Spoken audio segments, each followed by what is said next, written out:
வணக்கம் நண்பர்களே. நம்ம டிஸ்க்ளைமர் எடுத்துக்கிறோம். நம்ம செபி ரிஜிஸ்டர் அட்வைசரோ ஆர்ஐஓ கிடையாது. நம்ம இங்க பேசக்கூடியது எல்லாமே தகவலா மாத்திரமே பார்க்கப்பட வேண்டும். இது யாருக்கும் முதலீடு சம்பந்தமாகவோ, பங்குகளை வாங்கவோ, விற்கவோ நம்ம எந்த ஆலோசனையும் கொடுக்கப்படல. எல்லா தொழிலும் ரிஸ்க் இருக்கும். ரிஸ்க் புரிஞ்சுட்டு எச்சரிக்கையோட தொழில் செய்யும்போது எல்லாமே நல்லா இருக்கும். நம்மள ஆதரிக்கிற அனைத்து நல்ல உள்ளங்களுக்கும் நன்றி. வளமுடன் வாழ்க.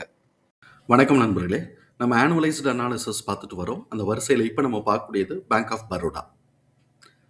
2026க்கு என்ன வாய்ப்பு இருக்குங்கிறதுக்கான ஒரு தேடுதல் முயற்சி.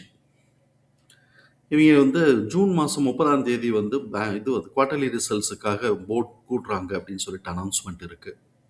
இப்போ நம்ம இவங்களுடைய அனாலிசிஸ் பார்ப்போம். ட்ரெண்ட் லைனை பொறுத்த வரைக்கும் இவங்க மிட்ரேஞ்ச் பெர்ஃபார்மர் அப்படிங்கிற கிளாசிஃபிகேஷன்ஸ்குள்ளே வராங்க. Medium financial strength, affordability in valuation, டெக்னிக்கலாக மூமெண்டம் நியூட்ரல் இருக்குது. அனாலிசிஸ்ட் ப்ரைஸ் டார்கெட்டாக 324ன்னு டார்கெட்டை அப்சைட் பண்ணியிருக்கிறாங்க. நம்ம இந்த வீடியோ ரெக்கார்ட் பண்ணக்கூடிய தருணத்தில் 299ங்கிற லெவலில் ட்ரேட் ஆகிட்டு இருக்கு.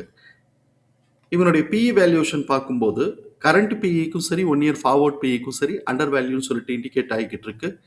இவனுடைய ஃபண்டமெண்டல் கீ மெட்ரிக்ஸை பார்க்கும்போது adequate level of liquidity position maintain பண்ணுறாங்க, ஹை ரேட் ஆஃப் ரிட்டர்ன் எடுக்கிறாங்க, டெப்ட் டு ஈக்விட்டி டாலரன்ஸில் இருக்குது. பிஇ அண்ட் பிபிஐ பொறுத்த வரைக்கும் சப்சிக்வெண்ட்டாக க்ரோத்துக்கான ஆப்பர்ச்சுனிட்டி இருக்குது. அதே சமயத்தில் பெக் டிடிஎம் பார்த்தோம் அப்படின்னு சொன்னால் -2.1ஆகவும், பெக்கி ரேங்கிங்கில் -7.7ஆகவும் இருக்குது. இது ரெண்டும் நமக்கு கொஞ்சம் பாசிட்டிவாக டர்ன் ஆகணும்.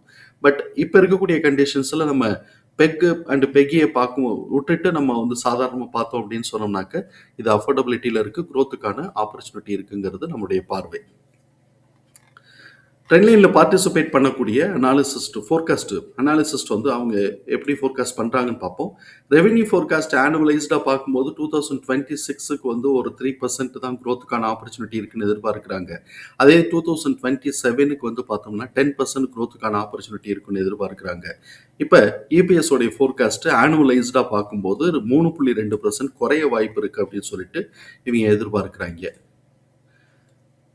நம்ம 2026க்கான ப்ரைஸ் பிஹேவியர் எப்படி இருக்க வாய்ப்பு இருக்குன்னு சொல்லிட்டு மார்க் பண்ணியிருக்கிறோம். ஆனால் அதுக்கு முன்னாடி 2025ல் ஹை அண்ட் லோ எப்படி செட் பண்ணியிருக்கிறான்னு பார்ப்போம். 2025ல் டிசம்பர் மாதம் ஹை செட் பண்ணியிருக்கிறான் 304ங்கிற லெவலுக்கு. அதே மாதிரி மார்ச் மாதம் 2025ல் லோ செட் பண்ணியிருக்கிறான் 191ங்கிற லெவலுக்கு லோ செட் பண்ணி வச்சிருக்கிறான். ஸோ இப்போ இதே பேட்டர்ன் இப்போ வருதுன்னு வச்சுக்கோங்களேன். மார்ச் மாதத்துக்கு இவன் லோ செட் பண்ணுறான் அப்படின்னு சொன்னாக்க இது ரெண்டுத்துக்கு நம்ம பார்ப்போம். இது 200, இது 300ன்னு வச்சுக்குவோம் ரவுண்ட் அப் பண்ணி. கிட்டத்தட்ட 50% இதே பேட்டர்ன் இதே பெர்சன்டேஜ் நமக்கு கிடைக்குது அப்படின்னு சொன்னோம்னாக்க எப்படி இருக்குன்னு நம்ம பார்ப்போம். இது ப்ரீவியஸ் பாஸ்ட் ரெக்கார்டு தான். பாஸ்ட் ரெக்கார்டு ஆல்வேஸ் எப்போதுமே ஃபியூச்சரில் அப்படியே நடக்கணுங்கிறதுக்கு அவசியம் கிடையாது. பட் ஒரு கால்குலேஷனுக்காக நான் சொல்கிறேன். சரி, 2026க்கு என்ன வாய்ப்பு இருக்குன்னு பார்ப்போம். Break point 280.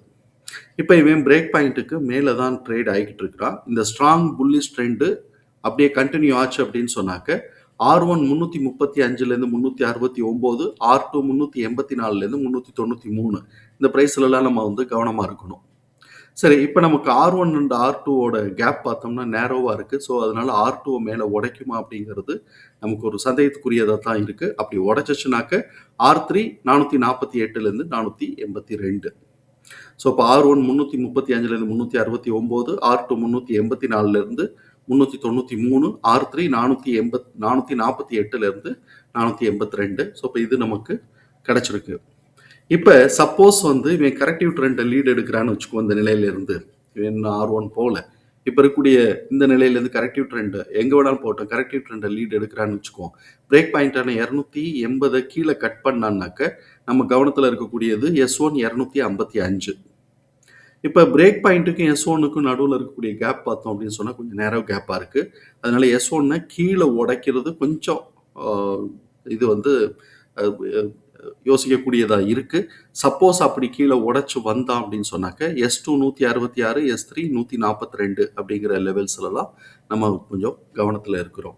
ஸோ இப்போ இந்த இடத்துல நம்ம சும்மா இந்த பேட்டர்ன் அப்படியே ரிப்பீட் ஆகுதுன்னு வச்சுக்கோங்க.